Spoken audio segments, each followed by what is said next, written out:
David Cohn joining us here in studio. David, good morning. DA, great to be with you. Thanks for having me on. My pleasure, man. You know, you played on really interesting teams. I mean, you played on a Royals team right after they had won the 85 World Series. You played for the Mets of the 80s. You played for the Yankees of the 90s. You won a championship in Toronto. You saw a lot. If you just had to say off the top of your head, what was the most interesting clubhouse that you played in? Well, it's an easy answer. It's the Mets of the 80s, without a doubt. Yeah. I mean, there was so many A-type personalities, characters of the game, wild group of players, and also the era in the 80s lent itself to a little more openness. We could go out at night and hang out together. Some nights it was 15 players at a restaurant and then taking over a sports bar somewhere. So it was a different era when you could get away with that sort of thing. Were you able to fit in easily? Because that was a pretty tight-knit clubhouse that had just won a championship. Was it hard at all to break through? It was at first. I mean, they were really hard on the rookies. I talk in the book about kind of getting cut down to size. A conversation I had with Bobby Oito on the plane one day, and he just read me the riot act. You talk about tough love. I mean, that's just the way it was. You really did have to kind of, sit in the corner, be quiet, and if you messed up, they were just going to unleash on you, almost to the point of verbal abuse at times. And yet, one of your first seasons there was an incredible epic season. You went 20-3 in 1988, the 2.22 ERA. You were the star of that rotation. Once you had that season, I'm guessing nobody on the Mets read you the riot act anymore. You had broken through. Yes, I mean, there's a rite of passage at some point. That was really my first full season in the big leagues. So, after that season, even though there was some controversy in that season, we talk about it in the book, in a ghostwritten column I did. I always wanted to be in the media for some reason. I'm watching The Odd Couple growing up. I thought I was going to be Oscar Madison. But, yeah.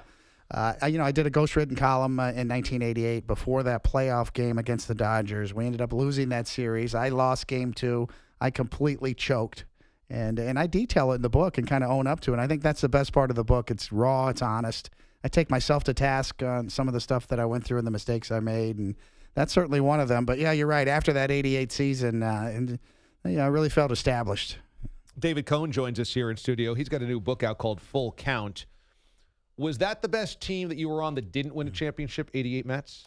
I think so, without a doubt. That team was loaded. A lot of times, a lot of people feel that was better than the 86 team, and maybe on paper it probably was. We had Kevin McReynolds in left field, who had an MVP-type year. Strawberry had an MVP-type year in right field. Gary Carter was still in his prime. Keith Hernandez was still in his prime. Dwight Gooden was still throwing the ball like Dwight Gooden did before his injuries and his addiction issues. I think that particular rotation, that starting rotation, was the most diverse and best rotation I've ever been a part of when you think about Sid Fernandez in the middle of that as well. And Greg Jeffries had that great late-season surge as well, and you guys kind of had it all cooking, then lose to the Dodgers, the NLCS, at a time where there was only the ALCS, NLCS before the World Series. As you said, the ghost-written column, which kind of called out the Dodgers, and then you guys end up losing, and you did not have a good game that day. Is that your biggest regret in baseball, looking back and calling out the opponent at that point? I think so. I just wish, it was off the field type stuff that's controllable. All I had to do was say, no, I don't want to do a ghostwritten column. But it also was a big learning experience for me because even though I got the byline of that article, I didn't write it. I had a conversation with Bob Klapisch, and I didn't get a chance to see the final copy before it went across the wire. So I had an out. I could have, after that game, I could have said, you know what? I blame Bob Klapisch for this, but I stood in front of my locker, I wore it, I owned it, and I came back and pitched in Game 6 after that and won Game 6 in that series. And that was the turning point. Emotionally, the young kid that kind of cowered and choked in Game 2 came back and got redemption in Game 6. And I think that learning experience there set me up for a couple of things, not only to handle adversity on the field, but how to deal with the media in New York.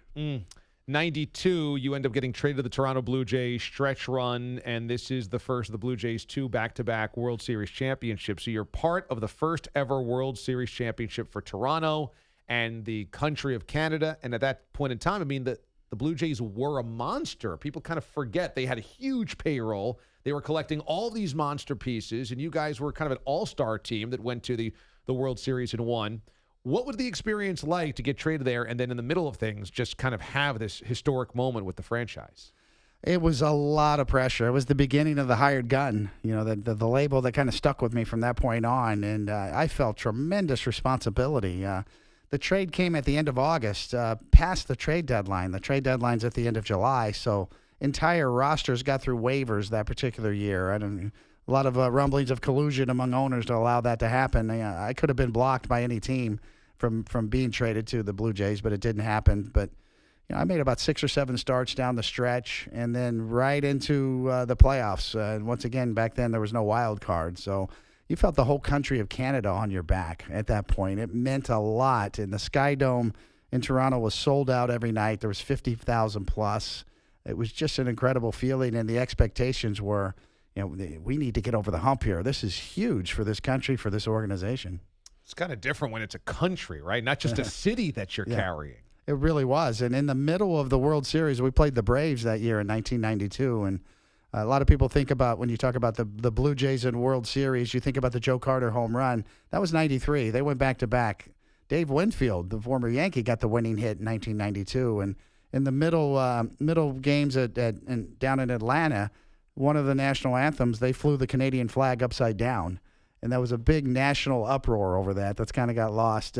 People that were watching back then remember that. And that became a rallying cry for all of Canada. It's like, how dare they fly our flag upside down? It was the ultimate insult. And we kind of took that and ran with it. David Cohen joins us. He's the author of the new book, Full Count. So you end up going to the New York Yankees. And what's the more memorable moment or the most impactful moment for you as a Yankee? Was it down 0-2, 96 World Series, your incredibly important start in Game 3 on the road in Atlanta, and that was coming off of the aneurysm in your shoulder that year, and you had a dramatic comeback to even come back and play that year, or was it your perfect game in 99?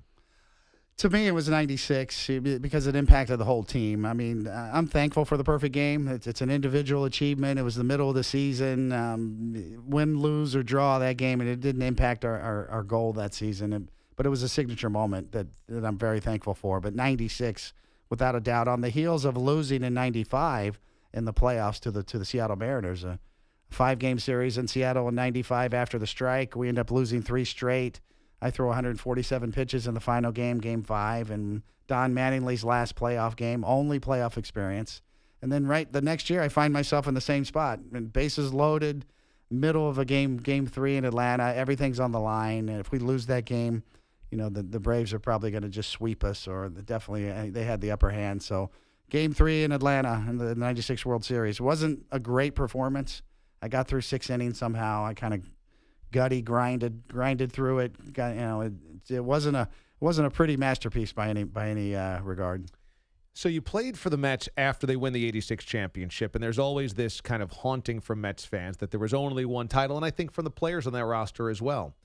But you played for the Yankees organization that capitalized on 4 World Series championships. They both happened in the same city, not far apart.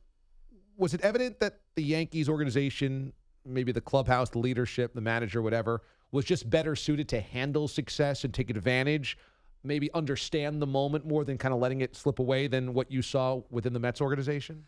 It's possible. The Mets did win in '86, so they had some strong personalities. Davey Johnson, the manager, Keith Hernandez. So they had leaders. They had all the ingredients. It's just disappointing that we didn't do more as an organization. I think the key with the Yankees was Joe Torre when he came in. And I mentioned that 95 playoff series. The organization pivoted on a dime after that series. Buck Showalter was fired. Joe Torre was brought in. The headlines in the New York papers were Clueless Joe. He doesn't know what he's getting into. This is a bad hire. He was the perfect hire. He dealt with George Steinbrenner. He circumvented a lot of things and became a buffer between the clubhouse and the owner. And a lot of things we didn't even realize till later on when he did his book and told some of the stories. So Torre was the key. He's the guy that really leveled everything out there from an emotional standpoint, dealt with the owner, and set the whole organization up for a mini run there. And it ended up being 4 out of 5 World Series titles. George Steinbrenner's aura will always be there. His legacy will always be there. And there's so many stories of the pressure that it was to be a star on the Yankees and have George kind of looking over your shoulder and prodding you and demanding more out of you. Was it as pressurized as we hear?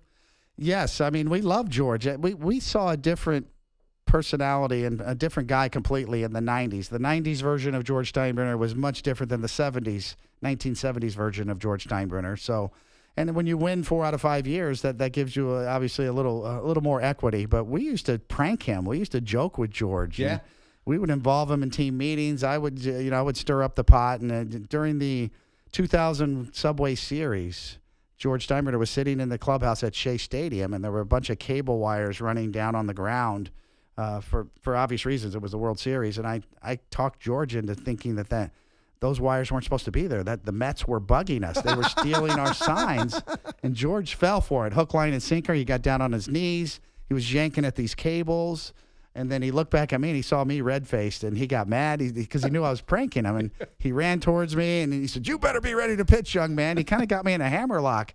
Gave me a noogie almost. It was a surreal scene, but that's the kind of relationship we had with George. We could do those sorts of things with him, and it helps when you win, obviously, too. That's amazing. Who did you learn your pranking from as a veteran? Roger McDowell with the Mets, without a doubt. Yeah, I mean the whole Mets team it was all about pranks. So you couldn't help but learn a few tricks of the trade from that group. Could you pull off a good hot foot? I could. Yeah, I definitely could. It became a little passé as the years went on. Yeah. You had to. It's like, okay, another hot foot. Here we go again. So, but yeah, I definitely know how. I know the formula. The book is Full Count: The Education of a Pitcher. You had fun doing this book, didn't you? I did. And part of it's Jack Curry, who's a great writer, New York Times. His resume speaks for itself, and there's a real trust factor. He's a friend, and as you know, that's kind of the most important thing. When you're going to open up and be raw and tell the truth, you better have somebody on the other end that you're working with that you really trust. Yeah, it's a really cool book. Now that baseball season's in full swing, Father's Day is coming up. This is a really cool book for a gift this summer to lounge around the lake or the yard, the lawn, the pool, the beach, and take it all in. Full Count: The Education of a Pitcher. David Cohen had such an amazing baseball career that it's a really easy read to just get sucked into because you were just part of such iconic teams and iconic moments. I mean, your timing, as we joked about before the interview, your timing was impeccable. It really was. The luck of the draw. It's rolling the dice, and this is what comes up. Pretty cool. Again, the book is Full Count: The Education of a Pitcher by David Cohen and Jack Curry. You can find that all places books are sold, especially online as well. It's a lot of fun, man. Thanks so much for doing it. No, thanks for having me on. Great. You got it. David Cohen, you can also watch him as part of the Yankees telecasts on the YES Network and WPIX as well.